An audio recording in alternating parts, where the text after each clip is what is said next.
गुज़िश्ता रोज़ पाकिस्तान के मारूफ बैंड जुनून ग्रुप ने लंदन वेम्बले अरीना में अपने फ़न का मुज़ाहरा किया।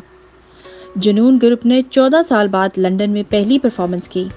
इस म्यूज़िक कॉन्सर्ट को कामयाब बनाने के लिए यूके और यूरोप के पाकिस्तानियों ने इसमें भरपूर शिरकत की और इसे कामयाब बनाया।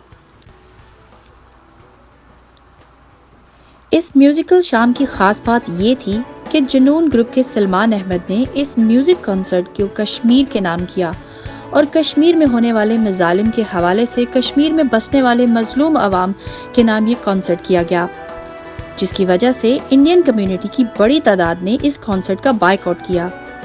इंडियन कम्युनिटी की बड़ी तादाद ने कॉन्सर्ट की टिकटें भी वापस की और इवेंट में शामिल नहीं हुए। जुनून ग्रुप के इंडियन फैंस के टिकट्स वापस करने के बावजूद पाकिस्तानियों ने मिलकर एक तारीख रकम की और इस कॉन्सर्ट को कामयाब बनाने के लिए इसको प्रमोट किया और इसमें शामिल हुए, जिससे ये वाज़िया हो गया कि पाकिस्तानी फ़नकार दुनिया के किसी भी कोने में मौजूद हो, पाकिस्तानी हमेशा अपने फ़नकार, अपने रंग, अपने कल्चर को हमेशा सपोर्ट करते रहे हैं और करते रहेंगे।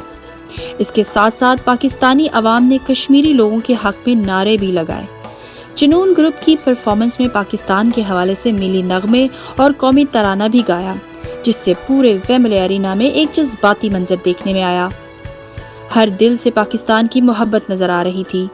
14 साल बाद जुनून ग्रुप की ये परफॉर्मेंस देखकर कहीं महसूस नहीं हो रहा था कि जुनून ग्रुप एक लंबे अरसे के बाद परफॉर्मेंस कर रहे हैं, बल्कि ऐसा लग रहा था कि जुनून ग्रुप के फनकार पहले से ज्यादा जज्बा लिए परफॉर्म करते रहे हैं।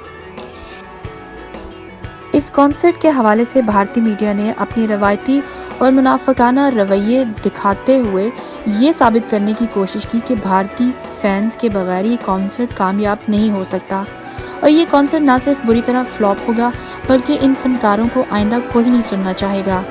लेकिन ओवरसीज़ पाकिस्तानी कम्युनिटी ने इत्तेहाद और जज्बे से भारतीय मीडिया को गलत साबित कर दिया। इस कॉन्सर्ट में शामिल होने वाले शायकीन की ज़ुबान पर सिर्फ एक ही जुमला था, कमाल कर दिया जुनून ग्रुप ने।